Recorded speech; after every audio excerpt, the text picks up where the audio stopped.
বিশ্বের সবচেয়ে জনপ্রিয় ওপেন সোর্স এআই মডেলের প্রতিষ্ঠাতা এবং সিইও, নিরাপদ এবং সবার জন্য উন্মুক্ত এআই নিয়ে বিশ্বের অন্যতম সোচ্চার কণ্ঠ Imad Mushtaq.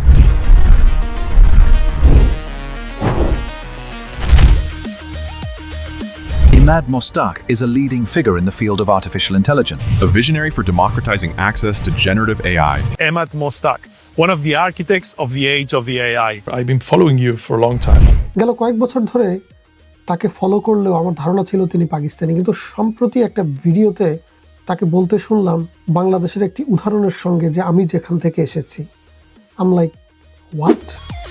Imad Mushtaq Bangladeshi? Like, if you're an agrarian village in Africa, or Bangladesh, where I come from. অথচ আজ পর্যন্ত বাংলাদেশি কোনো মিডিয়া, কোনো গণমাধ্যমে, সংবাদ তো দূরে থাক, কোনো ফেসবুক পোস্টেও আমি ইমাদ মুশতাকের বিষয়ে কাউকে কিছু বলতে বা লিখতে শুনিনি।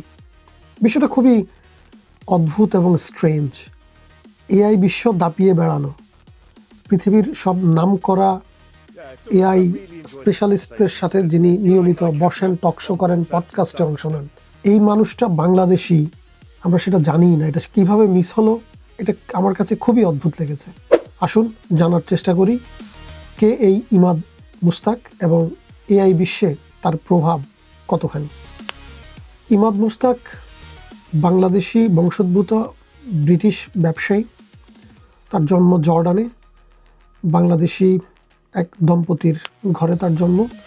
জন্মের কয়েকদিনের মাথায় তার ফ্যামিলি ঢাকায় চলে যায় এবং জন্মের পর থেকেই 7 বছর বয়স ঢাকায় কেটেছে। তারপরে তিনি যুক্তরাজ্যে যান, সেখানে অক্সফোর্ড বিশ্ববিদ্যালয় থেকে গণিতে স্নাতক ডিগ্রি অর্জন করেন। এরপর তিনি একটি হেজ ফান্ড অর্থাৎ ফিনান্সিয়াল ফার্মে যোগদান করেন।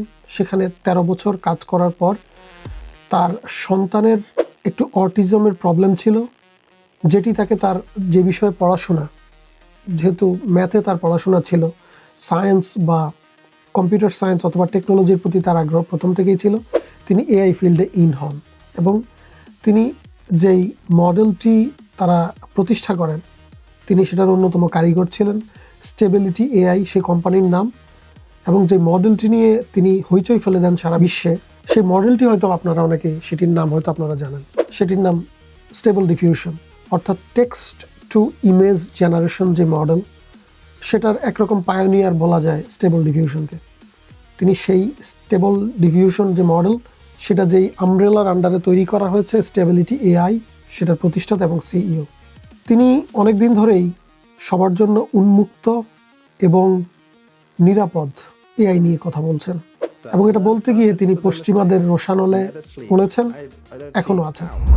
তার যে মডেলটি আছে টেক্সট টু ইমেজ জেনারেশন, তার টোটাল স্টেবিলিটি এআই আমব্রেলার নিচে বেশ কয়েকটি মডেল আছে। এর মধ্যে স্টেবল ডিফিউশনটি সবচেয়ে জনপ্রিয়, এবং ওপেন সোর্স মডেল যে কটি আছে এর মধ্যে সবচেয়ে জনপ্রিয় ধরা হয় স্টেবল ডিফিউশনকে। এটি এত ইফেক্টিভ হতে বানানো হয়েছে, আপনার 8 GB র্যাম ল্যাপটপে আপনি এটিকে ইনস্টল করে মডিফাই করতে পারবেন, ব্যবহার করতে পারবেন। এটি ওপেন সোর্স, সবার জন্য উন্মুক্ত। আগে যেটি বলছিলাম, তিনি উন্মুক্ত এআই এর ব্যাপারে খুবই সোচ্চার কণ্ঠ, এবং তিনি চান পৃথিবীর সব মানুষের কাছে, সব জাতিরাষ্ট্রের কাছে ওপেন সোর্স এআই এর অ্যাক্সেস থাকুক। এটি কিছু নির্দিষ্ট পরিমাণ মানুষ বা অলিগার্ড বা এলিট মানুষের কাছে সীমাবদ্ধ না থাকুক। এটি তাকে আসলে অনন্য করেছে। বর্তমান বিশ্বে যেই কয়জন নিরাপদ এআই নিয়ে কথা বলেন, তার মধ্যে আমার ধারণা, আমার দেখা মতে সবচেয়ে শক্তিশালী কণ্ঠস্বর এই ইমাদ মুশতাক এবং মো গডার্ড। তিনি ইজিপশিয়ান বংশোদ্ভূত, তাকে নিয়ে অন্যদিন কথা বলবেন। অবাক করা বিষয়, যেটি আগেই বলছিলাম, বাংলাদেশি মিডিয়াতে বা বাংলাদেশের মানুষের বিষয়টি জানাই নেই আসলে। এত বড় গর্বের একটি বিষয় আমাদের, কিন্তু আমরা কিভাবে যেন এত বড় একটা জিনিস মিস করে গেলাম। কারণ এআই নিয়ে যারা ইন্টারনেটে একটু ঘাটাঘাটি করে, তাদের চোখে নিশ্চয়ই ইমাদ মুশতাক পড়েছে, এর ব্যতিক্রম হওয়ার কথা না। কারণ অনলাইনে অন্যতম সোচ্চার কণ্ঠস্বর এবং নিয়মিত বিভিন্ন পডকাস্টে অংশগ্রহণ করেন কিন্তু ইমাদ মুশতাক। আপনি যদি গুগলে ইমাদ মুশতাক লিখে সার্চ করেন বা ইউটিউবে, আপনি যে ভিডিওগুলো দেখবেন, আপনি দেখবেন যে তিনি খুব নামকরা মানুষের সাথে বসে প্রতিনিয়তই এগুলো নিয়ে আলাপ আলোচনা করেন, এবং তাকে এই জগতের একজন ফিলোসফার হিসাবে অনেকে মনে করে থাকেন। যখন স্টেবল ডিফিউশন বাজারে আসে বা এটাকে উন্মুক্ত করা হয় মানুষের ব্যবহারের জন্য, তখন তাকে নিয়ে কিছু প্রোপাগান্ডা শুরু হয়। আপনারা গুগলে বা ইউটিউবে যদি তার নাম লিখে সার্চ করেন, আপনারা হয়তো ফোর্বস যে সাময়িকী আছে, তাদের নিউজ সাইটও আছে, তাদের একটি নিউজ আপনাদের চোখে পড়তে পারে, বেশ বড় সড়ো নিউজ, ইমাদ মুস্তাকের বিরুদ্ধে। খুব মজার বিষয়, আমি এই নিউজটা অ্যানালাইসিস করলাম। এটি আসলে আমার কাছে একটি সেফ প্রোপাগান্ডা মনে হয়েছে, কারণ ইমাদ মুস্তাক অনেকেরই চক্ষুশূল হয়ে উঠেছেন যখন তিনি উন্মুক্ত এআই এর কথা বলেছেন। কারণ আমরা জানি কিভাবে নির্দিষ্ট কিছু কোম্পানি যেমন Microsoft, Amazon, Apple, open AI, ফেসবুকের মেটা, এই কোম্পানিগুলো কিভাবে পুরো এআই সিস্টেমকে নিজেদের আয়ত্তে রাখতে চায়। সুতরাং যারা ওপেন সোর্স মডেলের কথা বলে, সবার জন্য উন্মুক্ত এআই মডেলের কথা বলে, তারা সহজেই অন্য কারো শত্রুতে পরিণত হবেন। ইমাদ মুস্তাকের ক্ষেত্রেও এর ব্যতিক্রম ঘটেনি।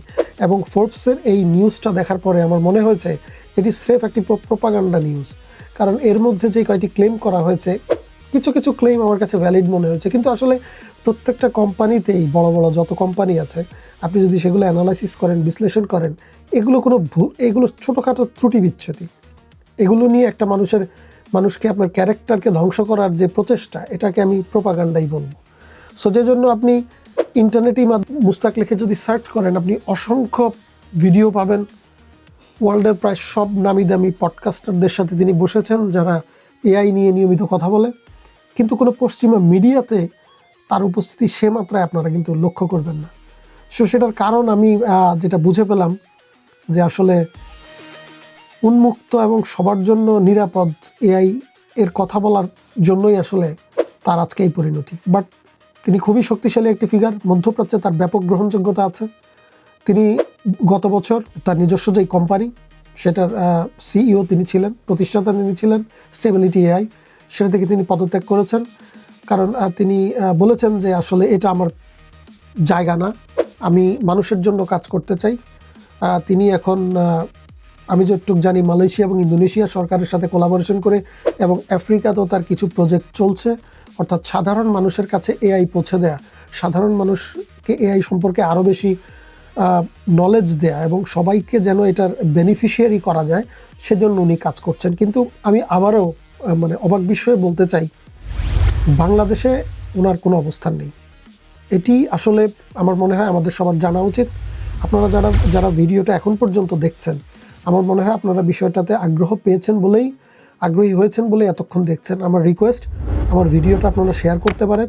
আমার ভিডিও শেয়ারে আপত্তি থাকলেও আপনারা অনলাইন থেকে ইমাদ মুস্তাকের ব্যাপারে ইনফরমেশন নিয়ে, তার ছবি নিয়ে সেটা গণমাধ্যম, সোশ্যাল মিডিয়াতে আপনারা পোস্ট করতে পারেন। আমার মনে হয় এত বড় একটা ট্যালেন্ট, এটাকে আমরা কাজে লাগাতে পারি, অথবা কাজে লাগাতে না পারলেও মানুষ যদি এটা বিষয়টা সম্পর্কে জানে, তার সম্পর্কে জানে, অনেকেই হয়তো উদ্বুদ্ধ হবে।